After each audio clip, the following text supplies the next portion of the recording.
Hello and welcome to the Turkish History Podcast. Episode 28. Manzikert.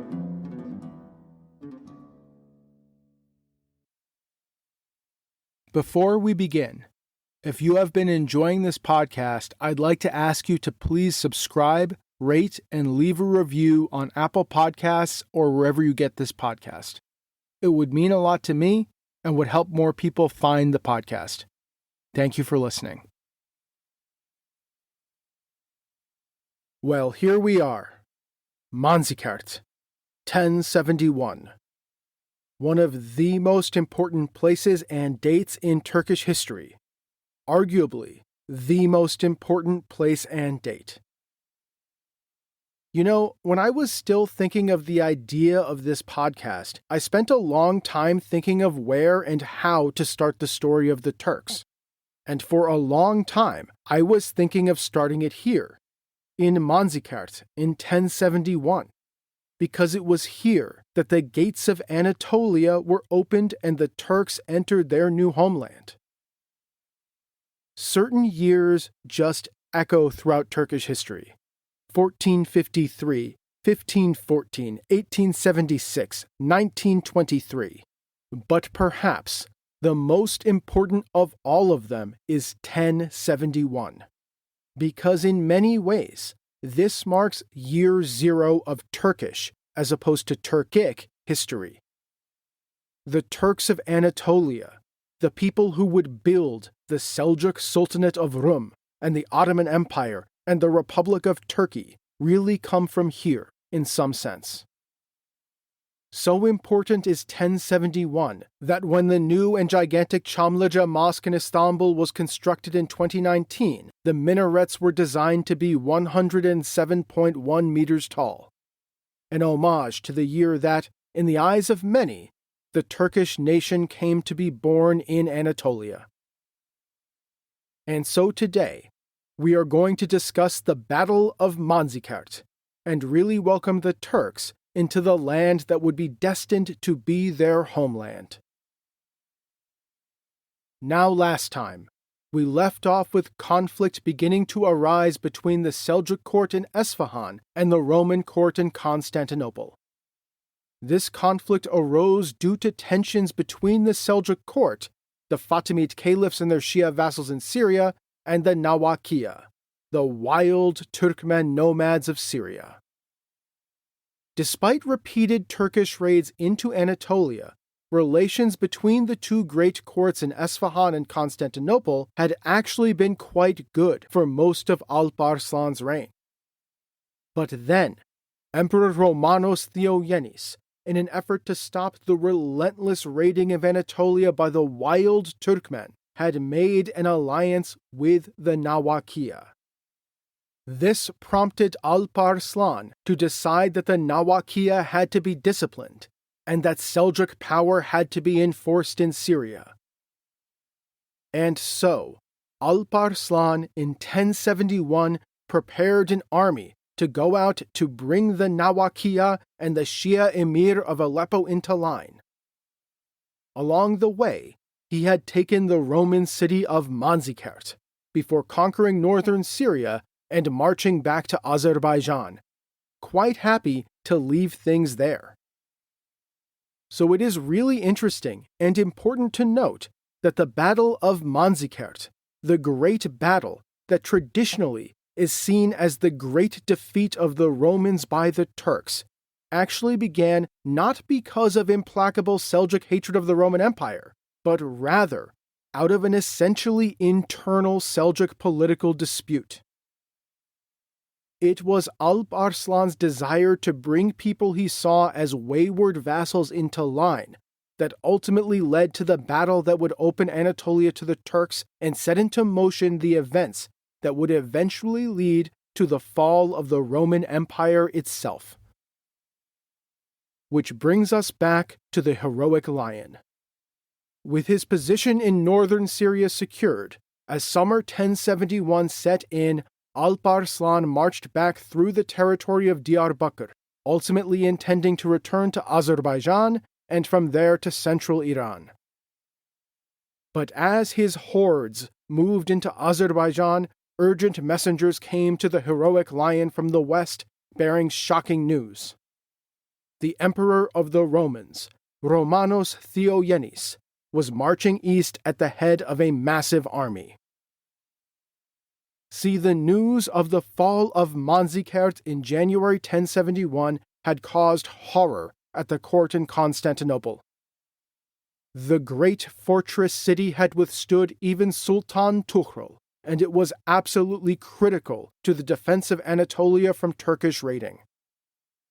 Emperor Romanos Diogenes had come to power with a mandate to stop the Turkmen, to defend the Anatolian homeland from this threat that had arisen in the east. This had been the whole point of his making a deal with the Nawakia. This had been why he had marched his armies east every year since gaining the purple. And now, after his deal with the Nawakia had antagonized Alp Arslan, the Seljuk court had come up against him. This was not just wild Turkmen, only somewhat under the control of the Sultan. This was the Sultan himself. I think Emperor Romanos must have realized in some sense that his deal with the Nawakia had backfired. And so, Emperor Romanos assembled a massive army to march east. Ibn al-Athir says that the army was 200,000 strong and composed of Greeks, Franks, Oghuz, Russians, Pechenegs, Georgians, and others, the peoples of those lands. For his part, Matthew of Edessa writes, "Now, when the emperor of the Byzantines, Diogenes, heard news of that divine wrath, he growled like a lion and ordered the entire multitude of his troops to assemble. Edicts were issued, and heralds were dispatched throughout all the western lands. It was a large muster, and an awesome multitude drawn from all of the lands of the Goths, all of the nation of the Bulgars, and all the distant islands, and from Cappadocia, and all Bithynia, from Cilicia, and Antioch, Trebizond, and those lands of the brave military from the entire house of the Armenians. The emperor also brought other troops of foreigners from Khuzestan. Indeed, Diogenes assembled an enormous multitude, as many troops as the sands of the sea." Now these numbers are clearly an exaggeration, and modern historians estimate the total army was likely around 80,000 strong. So as both Ibn al-Athir and Matthew of Edessa confirm, the army was composed not just of Greek Byzantine soldiers, but Latin mercenaries, Viking Normans, and the Viking Varangian Guard, Bulgarians, Armenians, and reportedly even Turks and Arabs. And crucially for our story, it also included large numbers of Pechenegs, that Oghuric Turkic people who, as we discussed back in episode 16, the Oghuz had driven from the steppes of Central Asia, westwards through Ukraine and the Balkans, and into the territories of the Roman Empire. As I said then, this began a centuries-long relationship between the Pechenegs and the empire, one that included both revolts and alliance, peace and war, friendship and enmity. Well, now their descendants are riding east for a rematch against the Oghuz. This great army assembled in Constantinople and began marching east, through Sivas and coming eventually to Erzurum.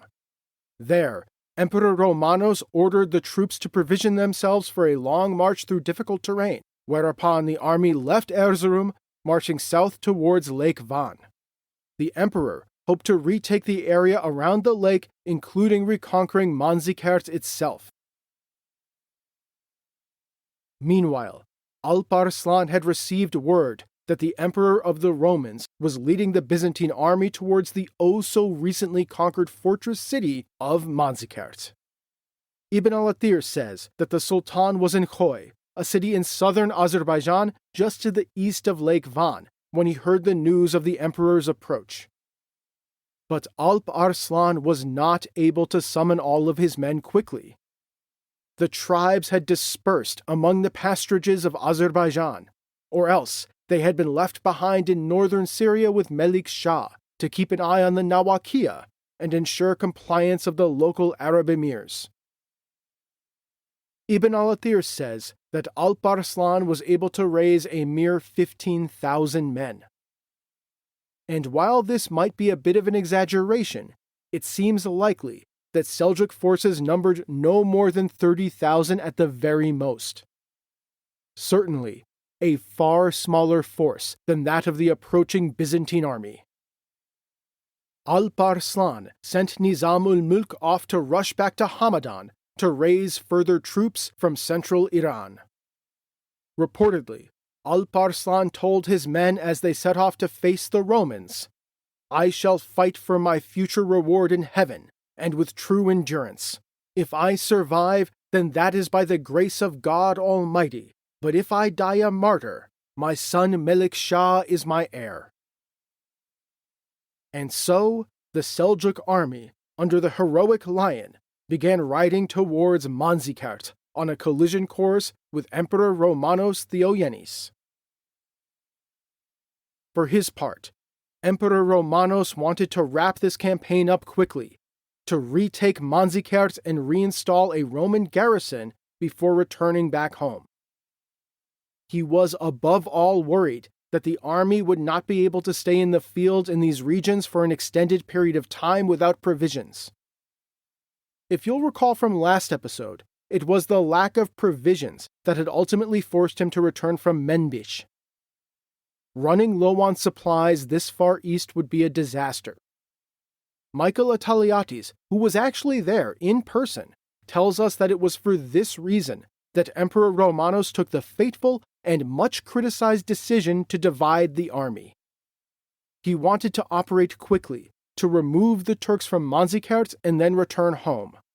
A small force would be less likely to deplete the resources of the army and the countryside, and it should be sufficient to overwhelm the relatively small Turkish garrison at Manzikert. But because the emperor had reports that Alp Arslan was approaching, Emperor Romanos decided to keep the remainder of the army nearby, where he could call upon it if required. Ataliates writes, "It was with this in mind that the emperor divided his armies. He hoped to subject Manzikert as quickly as possible, in which he succeeded, and to spend as little time putting its affairs in order and so return home." The emperor therefore took one portion of the army, including many Pechenegs, and began marching east for Manzikert. The other portion he put under the control of a Norman general named Roussel de Bayeux and a Byzantine general named Joseph Tarkaniotis. This army was sent off to capture the town of Ahlat on Lake Van itself, further to the south. Now, as I said, this decision has been much criticized because it weakened the Roman advantage in numbers. Instead of an army approximately 80,000 strong fighting a Turkish force roughly 15,000 to 30,000 strong, the emperor's army itself would now be no more than 50,000 strong at the very most, and likely less than that. Not nearly enough of a numerical advantage to overcome the prowess of the steppe riders. And moreover, the units broken off to take Ahlat were the better of the units available to Romanos. Normans and seasoned Latin mercenaries from the west under Roussel de Bayeux, and under John Tarkaniotis, the famous Viking Varangian Guard, the better of the Armenian infantry, and several contingents of fearsome Pecheneg steppe riders. These units marched off to the south and the west, leaving the emperor with an inferior force marching east and south to take Manzikert. And critically, the force that Emperor Romanos had remaining with him was relatively heavy on Pecheneg cavalry. Perhaps the emperor thought that you need steppe warriors to fight steppe warriors. Or perhaps he thought that their ability to live off the herds would be useful in a campaign where he was concerned about running low on supplies. Like I said, Emperor Romanos seems to have thought that taking Manzikert would be a cakewalk, following which he would be able to then reunite with the rest of his armies. And he thought that a small force would be more mobile, less likely to deplete the resources of the army in the countryside, and would be sufficient to overwhelm the relatively small Turkish garrison at Manzikert. But it also appears that while he had reports that Seljuk forces were in the region, he actually did very little on-the-ground reconnaissance, which I think amounts to gross negligence. As the emperor marched towards Manzikert, John Tarkaniates linked up with Roussel de Bayeux, and together they began moving towards Ahlat. But they were soon intercepted by Alp Arslan's forces. According to Ibn al-Athir, the Byzantine force was about 10,000 strong, and was composed primarily of Viking Varangian guards, who he calls Russians. On they marched, and when he, Alp Arslan, drew near the enemy, he organized an advance guard, which clashed near Ahlat with the commander of the Russians at the head of about 10,000 Byzantines. After an engagement, the Russians fled, and their commander was taken prisoner and taken to the Sultan, who cut off his nose and sent him with the booty to Nizam-ul-Mulk. The latter was ordered to send him to Baghdad.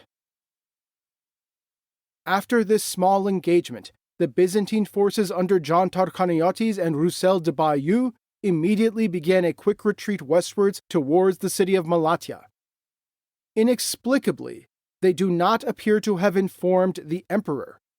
They simply rode off back to the west, and again, these were among the better units of the Roman army, including most of the famed and fearsome Varangian Guard.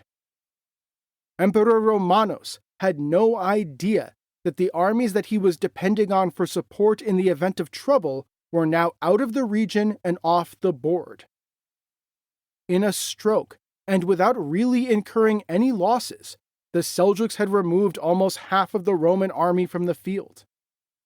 The Seljuks now had a clear advantage against the lone Byzantine force in the region, the remnants of the army under Romanos Diogenes, that was unknowingly marching unsupported towards Manzikert. Emperor Romanos reached Manzikert in late August 1071. He established a military encampment along the banks of a small river just to the northeast of the city, a tributary of the river Murat, itself a tributary of the Euphrates. Ataliates tells us that in order to provision the army, innumerable flocks and herds of animals were brought into the camp. Perhaps these were the herds of the Pecheneg contingents of the army. Certainly, they were a desirable target for Turkish raiders who literally measured wealth in animals. Emperor Romanos thereupon inspected the city, riding around its walls looking for a place to strike. With a weak point selected, on August 23rd, 1071, the emperor ordered an assault against the relatively small Turkish garrison holding the city. Manzikert quickly fell. The vastly outnumbered Turkish garrison didn't really stand a chance. Michael Ataliates relates, "The Armenian infantry attacked the wall outside the citadel, and after many attempts took it in one sudden assault around sunset. The emperor, of course, was elated by this turn of events. Envoys then came from the enemy, begging that he be merciful to them, spare their property, and if they could obtain such an agreement, they would hand the city over to him. Emperor Romanos agreed, and the Seljuk garrison was allowed to leave. A Roman garrison was then installed in its place, and a Roman general put in charge of Manzikert. Manzikert, the city that had withstood even the great Sultan Tuhrul, the city guarding the east from the Turks, was now back in Roman hands. The emperor returned triumphant to the Byzantine camp. Ataliates tells us, on returning to the camp, he was greeted by hums of praise, acclamations, and cries of triumph. They would turn out to be premature. Emperor Romanos then began to prepare to march towards Ahlat to assist the armies of Roussel de Bayeux and Jantar Kanayatis. Again, he had no idea that their armies had been entirely driven out of the region by the Seljuks.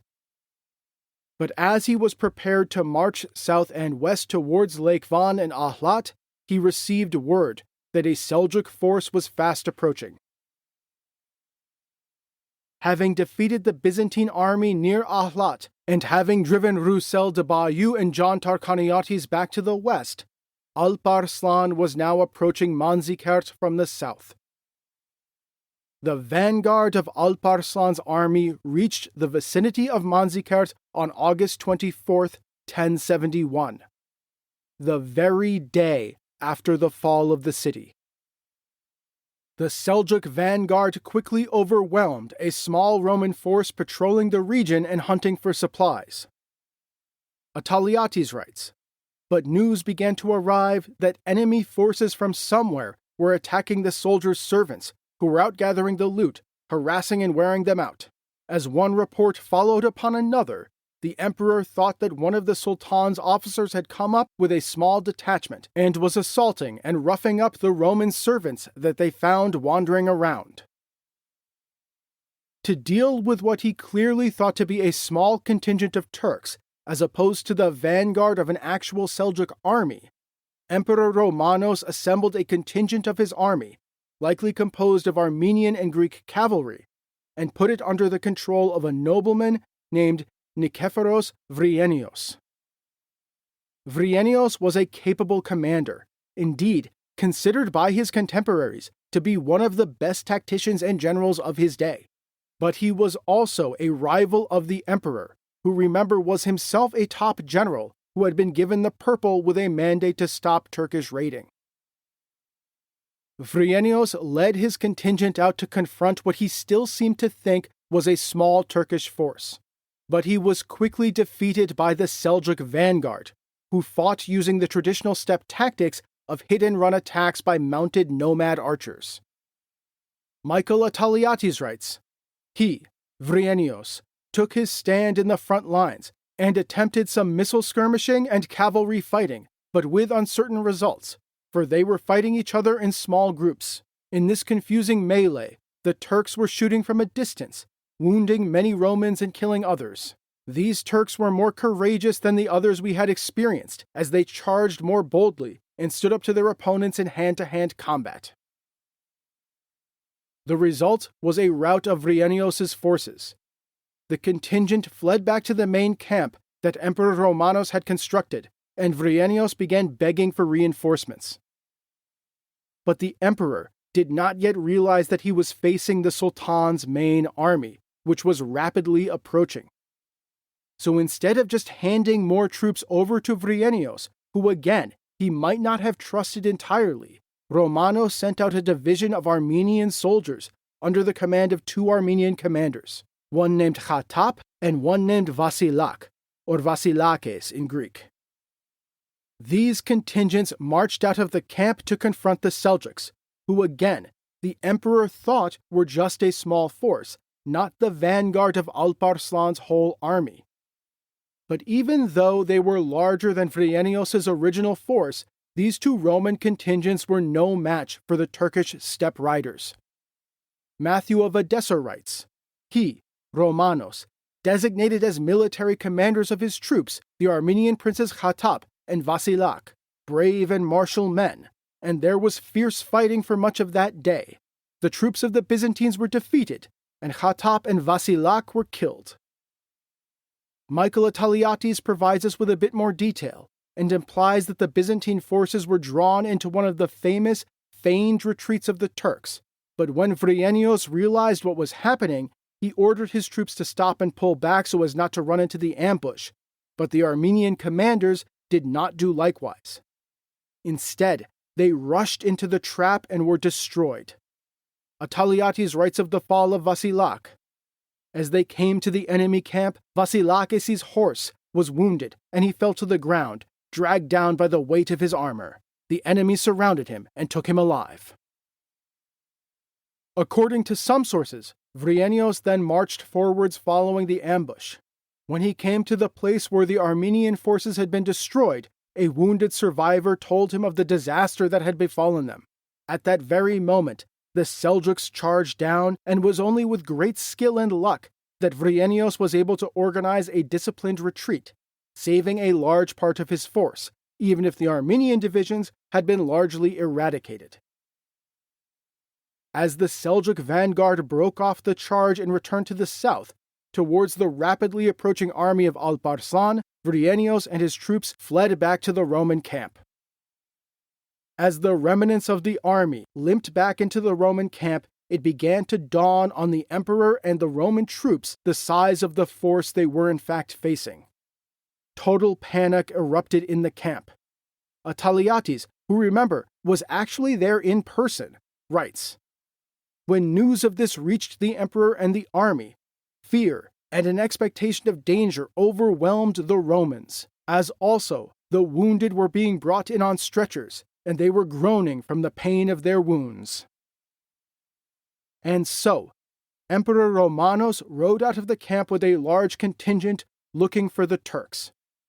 As evening began to fall, he made for the high hills to the north of Manzikert, hoping to get a view of the plain below him to understand the size of the force opposing him.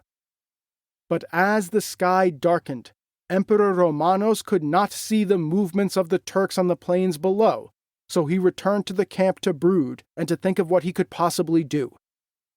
Emperor Romanos must have by now realized that this was not a minor party of Turkish raiders, but a great army, perhaps even the Sultan himself. He knew the dire situation he had gotten himself into.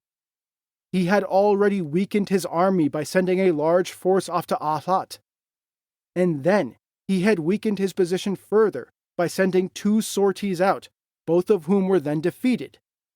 Instead of husbanding his forces and using them all at once in a great engagement, he had inadvertently allowed the numerically inferior Seljuks to defeat smaller contingents of his army one at a time. Though still, he had no knowledge of the fact that Roussel de Bayeux and Jantar Kaniates and their armies had fled to Malatya and were completely out of the picture. As night fell over Manzikert, and Emperor Romanos sat in his fortified encampment outside its walls, Alp Arslan drew his army up on the plains to the south of the city. Moving under the cover of darkness, Alp Arslan decided to launch a night attack on the Roman encampment. Perhaps he could spook the Romans, maybe even cart off some of the goods in the herds kept behind the stockade walls. And so, he sent off a Seljuk contingent toward the fortified encampment in the moonless night. Meanwhile, and completely fortuitously, a company of Pechenegs happened to be outside the walls of the Roman camp. The Roman sources say that they were engaged in business with some local merchants, which would not be uncommon in a medieval military camp. Merchants often followed armies on the move, trading in military supplies, provisions, and slaves. Suddenly, while they were thus engaged, a Seljuk force appeared and attacked the Pechenegs and the merchants. Caught completely unawares, the Pechenegs panicked and fled back into the encampment.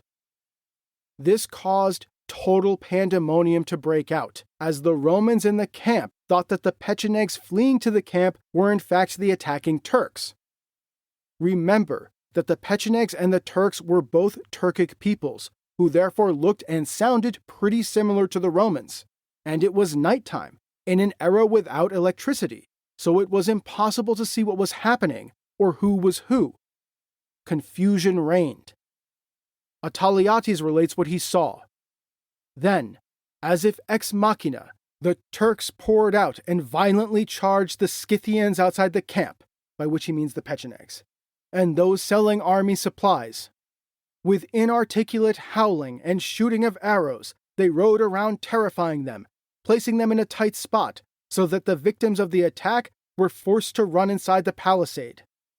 All jammed together, one after another, as they were being chased and pressed into the entranceway, which caused tremendous confusion among those inside, because they thought it was a full-scale attack by the enemy, and that the whole camp and all their equipment would be captured, for it was a moonless night, and you could not tell who was fleeing and who was pursuing, or who belonged to the other side.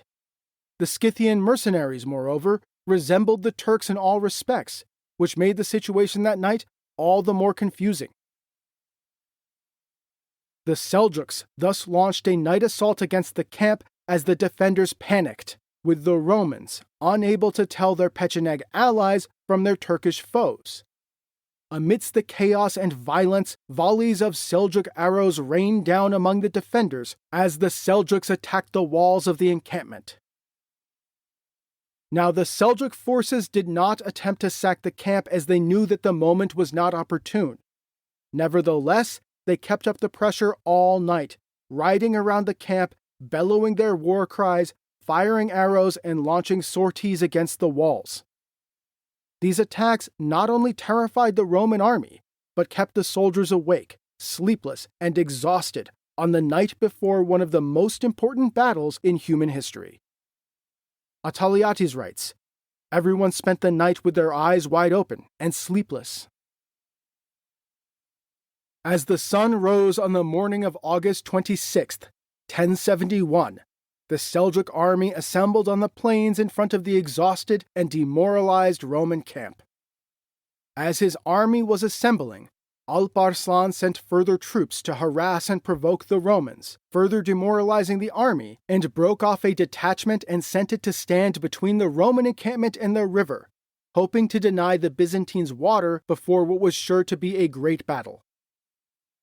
While the Byzantines were able to assemble troops to clear the Turks out of the area of the encampment and thus regain access to the water and stop the relentless Turkish harassment, morale was now very low. And then an even greater blow came to the Romans.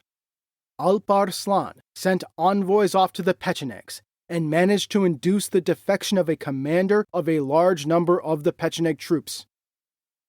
This leader, named Tomush, and his men were unhappy with not being paid on time, and no doubt furious that the Romans had confused them with the Turks the prior night and attacked them, and he probably also saw which way the wind was blowing here. As a steppe people, indeed as speakers of fellow Turkic languages, the Pechenegs and the Turks understood how to deal with each other very well, which of course was immeasurably helpful to Alp Arslan in inducing their defection. This caused immense consternation in the Roman army. They had now lost a large portion of their own steppe riders that they depended on to fight the Turks, and it made them further doubt the loyalty of the remaining Pechenegs. As Ataliates writes, they suspected that the rest of the people, the Pechenegs, whose way of life was so similar to that of the Turks, might join them and fight on their side. To allay these fears, the remaining Pecheneg leaders came out to make a show of loyalty to the emperor. Indeed, Ataliates himself seems to have recommended this. He writes, wanting to lift the suspicion that hovered over the Scythians, I myself advised the emperor to bind them with an oath. He accepted my advice, and right away appointed me to execute and oversee the matter. According to Ataliates, not one of the remaining Pechenegs deserted during the coming disaster.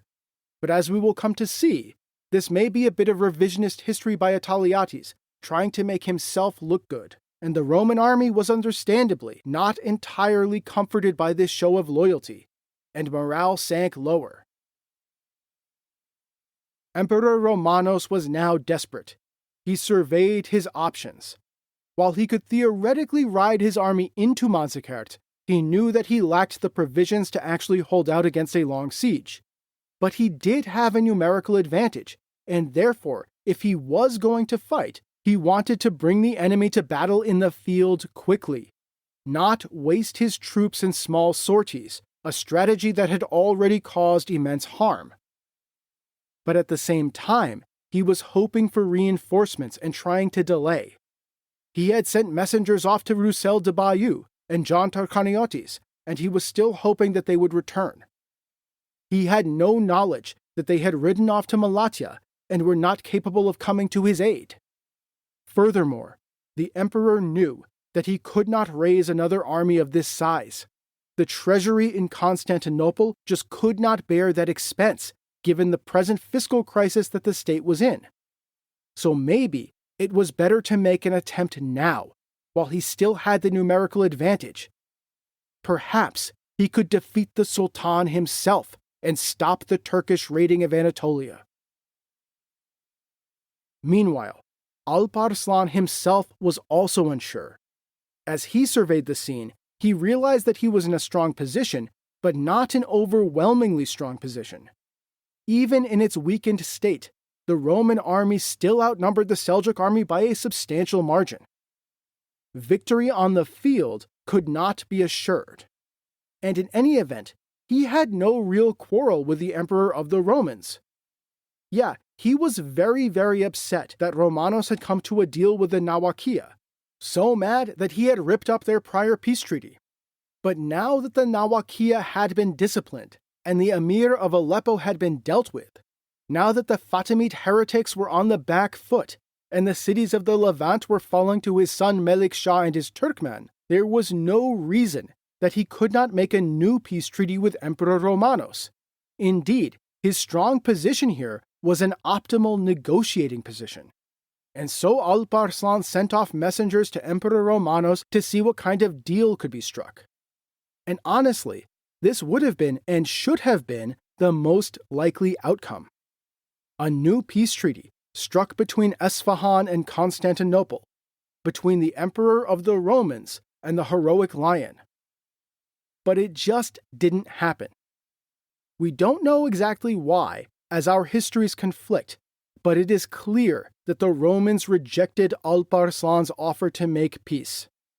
Michael Ataliates was of course actually there, unlike Ibn al-Athir, which makes his account more interesting, but also somewhat unreliable, because he of course has a vested interest in excusing himself from the coming catastrophe. Ataliates essentially says that the emperor was not overly friendly with the emissaries from Alp Arslan, and that some of his more hot-headed advisors persuaded him that Alp Arslan was stalling to get more reinforcements, and therefore he should reject this offer for a peace treaty and attack while he still had the numerical advantage.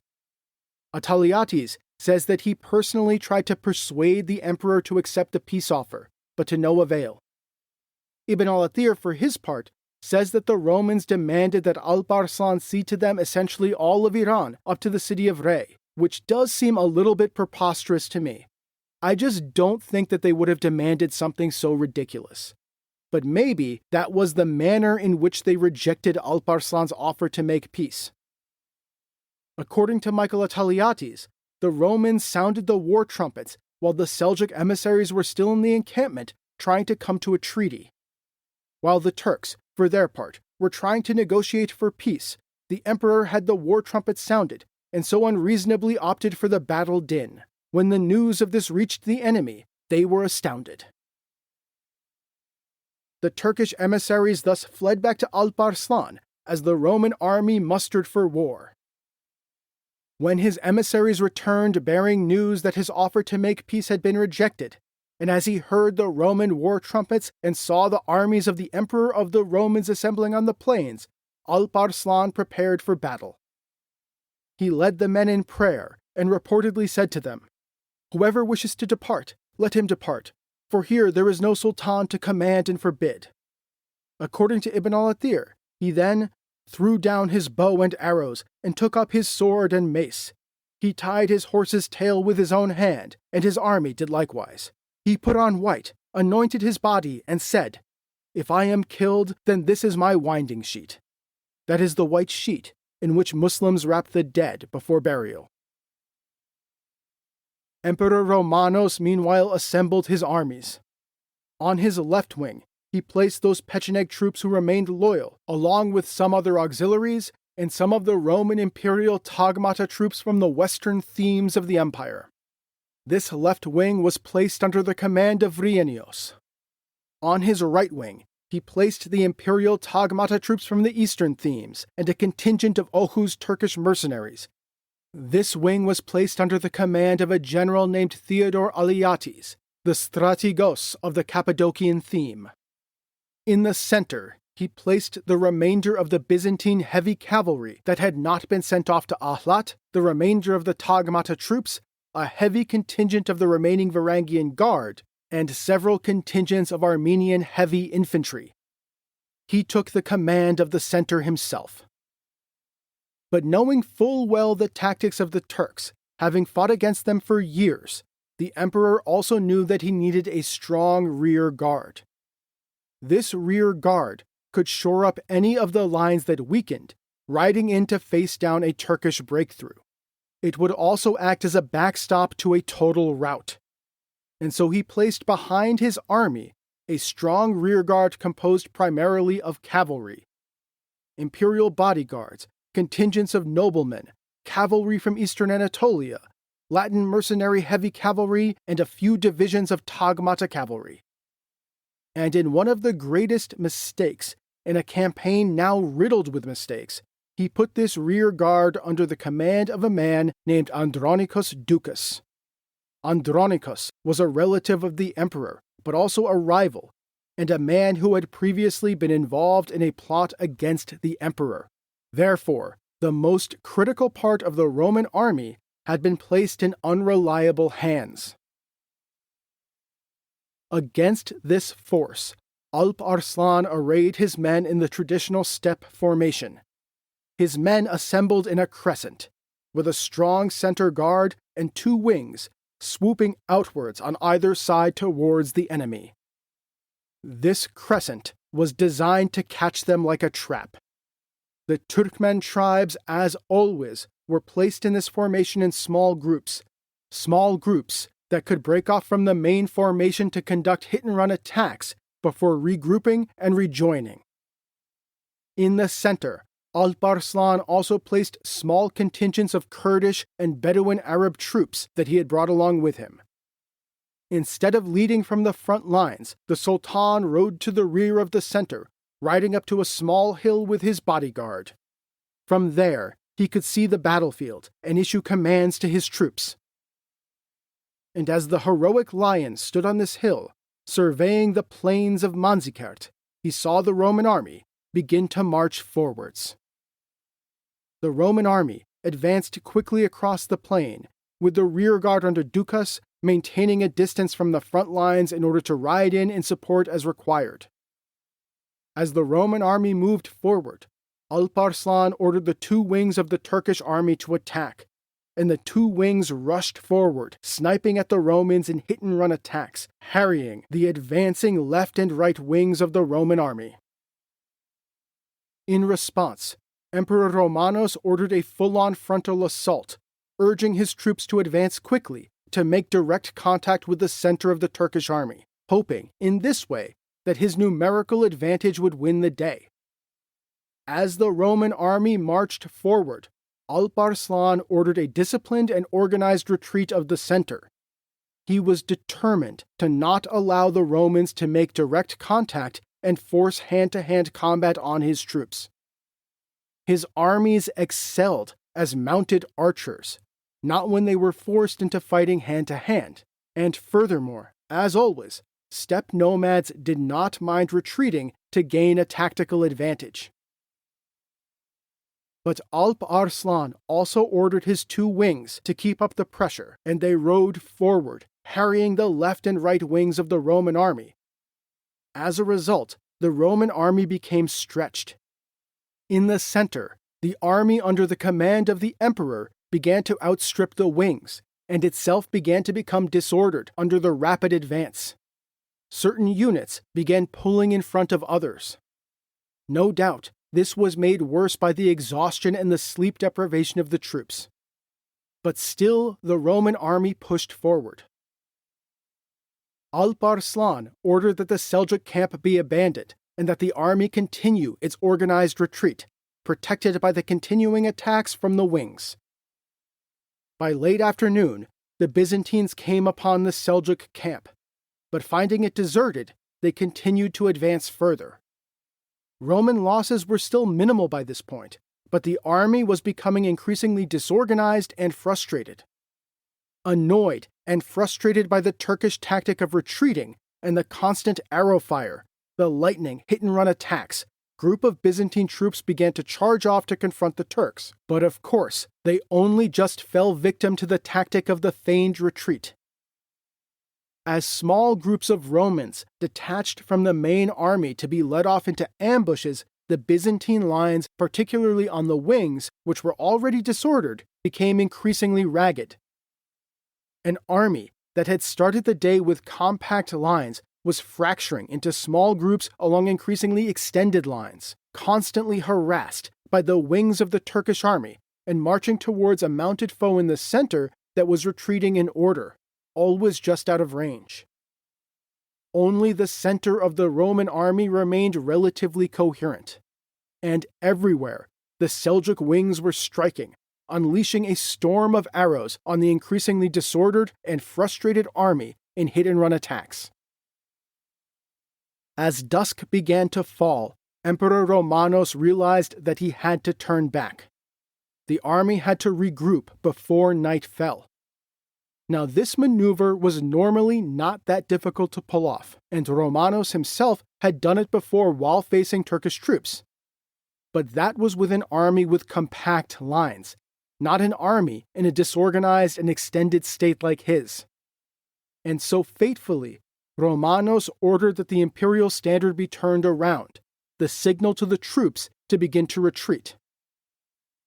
As his own troops in the center began to turn around in the failing light, the troops along the now extended lines misinterpreted the turning of the imperial standard and the retreat of the emperor's troops in the center, particularly the troops on the Roman wings. These troops, whose nerves were already frayed and who themselves were totally exhausted and sleep-deprived, took it to be a signal for retreat, not an orderly withdrawal. And certain heavy infantry troops, particularly the Armenians, believed that the emperor himself had fallen. Panic began erupting in the lines as the sun began to set, and disorder began to erupt among the Roman troops. Now at this moment, the rearguard under Ducas should have swept in to restore order and secure the retreat. And had he done so, it is entirely likely that the lines would have been stabilized and the retreat accomplished. But instead, Ducas, who remember was a rival of the emperor and whose family harbored ambitions for the throne, spread the rumor that the emperor, Romanos Diogenes, had fallen. Instead of rushing to the aid of the emperor of the Romans, he ordered a retreat of the rear guard. Seeing the rear guard begin to retreat and seeing disorder spread in the center, the right wing broke and began a chaotic retreat. Matthew of Edessa reports that at this point, the Pecheneg troops themselves deserted to the Seljuks, but we just can't be sure. Indeed, many other sources, including Michael Ataliates, say that the majority of the Pecheneg troops remained loyal. As disorder spread among the army, Emperor Romanos desperately attempted to order his troops to return to bolster the center. But it was too late. His divisions in the center were exposed as the flanks broke and ran, and as his own disorganized and ragged lines finally broke down. Seeing this disorder in the Roman army, Alp Arslan, the heroic lion, ordered a full frontal assault. The retreat of the Seljuk center stopped, and the army turned around and began a great charge forward. On the wings, the Turkish forces surged forward, cutting down fleeing Byzantine troops. The right wing of the Roman army collapsed totally, fleeing in terror and disorder. The left wing, under Vrieneos, put up a stiffer fight but was ultimately not able to resist, though Vrieneos was able to maintain a somewhat orderly retreat as opposed to a total rout. The wings of the Turkish army now turned inwards, the two sides of the crescent coming together to meet in the center. The Seljuk army encircled what remained of the Roman center. The emperor of the Romans, Romanos Diogenes, was now trapped. Michael Ataliates writes in horror what he saw. It was like an earthquake with howling, grief, sudden fear, clouds of dust, and finally, herds of Turks riding around us. To the extent that his speed, eagerness, and strength permitted, each man sought safety in flight. The enemy chased us, killing some, capturing some, and trampling others underfoot. It was a terribly sad sight, beyond lament and mourning. For what could be more pitiable than the entire imperial army in flight, defeated and chased by inhuman and cruel barbarians? The emperor defenseless and surrounded by armed barbarians, and the tents of the emperor, the officers, and the soldiers overtaken by men of that ilk. And to see the whole Roman state overturned, and knowing that the empire itself might collapse in a moment. Emperor Romanos put up a courageous and vigorous fight as the sun set, but to no avail. The Turks pressed in around him from all sides as the center collapsed. Eventually, as night fell, the emperor surrendered and was captured alive.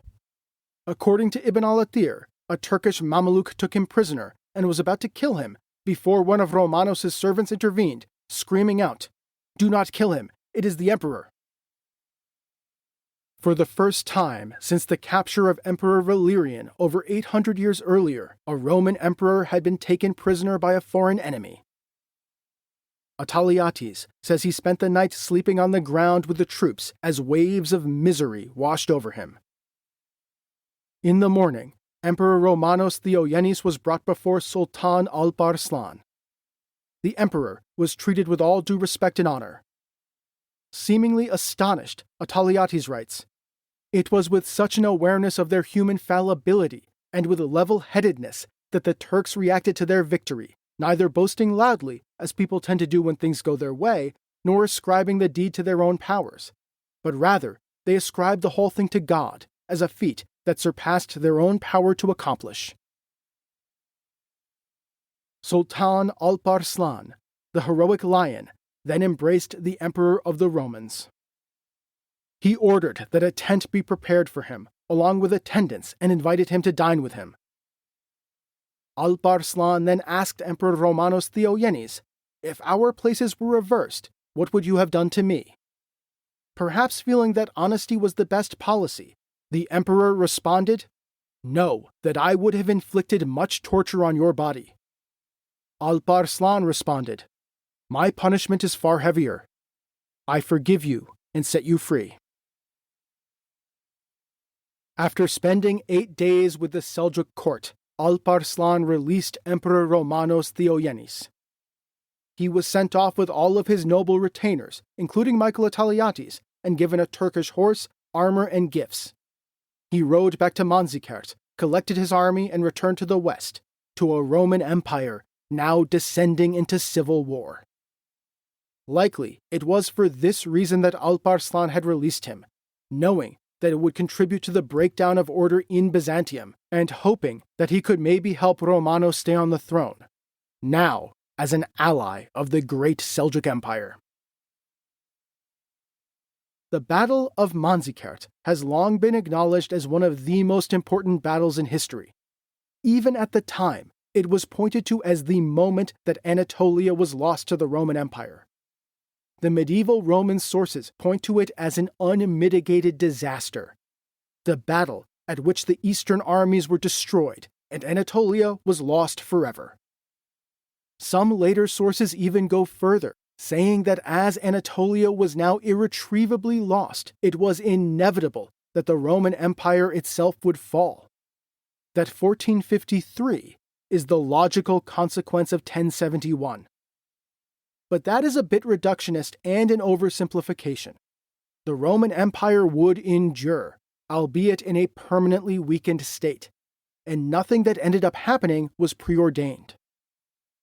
But while it is an exaggeration to say that Manzikert doomed the Roman Empire, the political consequences were truly momentous. In the civil war that followed, Byzantium was greatly weakened. Throughout the Mediterranean world, the news of the defeat was a grievous blow to the Roman reputation. The Normans, seeing the dire situation of the empire, attacked in the west, further weakening the state and leading to virtually whatever troops remained in the east being withdrawn. This meant that the Roman state now had no ability to stop the Turks from flooding into Anatolia. And as we will see in coming episodes, This coincided with the rise of Nizam-ul-Mulk, who transformed the Seljuk state into a much more Persian-style sedentary state. This caused the already tense relationship between the Seljuk court and the tribes to further deteriorate. As their relationship with the court and the central state worsened, the tribes were increasingly pushed further to the fringes of the empire, just as the collapse of the Byzantine frontier and civil war in the Roman Empire removed the only obstacle to Turkish migration into Anatolia. Thus, the gates were opened, and Turkmen tribes rushed onto the plateau, a land that happened to be perfectly suited to the nomadic lifestyle. There they began to not only graze their herds, but began to establish a new state, what would come to be called the Seljuk Sultanate of Rum. And so it was that at Manzikert, the Turkish nation found its home, the homeland that it still occupies to this day. But we will leave the story of the Turks in Anatolia for a later episode, when we finally dive into the Seljuk Sultanate of Rum. And next time, we will close out the story of Alp Arslan, the heroic lion who had opened Anatolia to his people as he rides east to his doom. And we will really introduce the man who will lead the great Seljuk Empire to the zenith of its power and prosperity, though in doing so pave the way for its destruction. The man who will rule behind the scenes during the reign of Alp Arslan's son Melik Shah, the Persian Grand Vizier Nizam-ul-Mulk.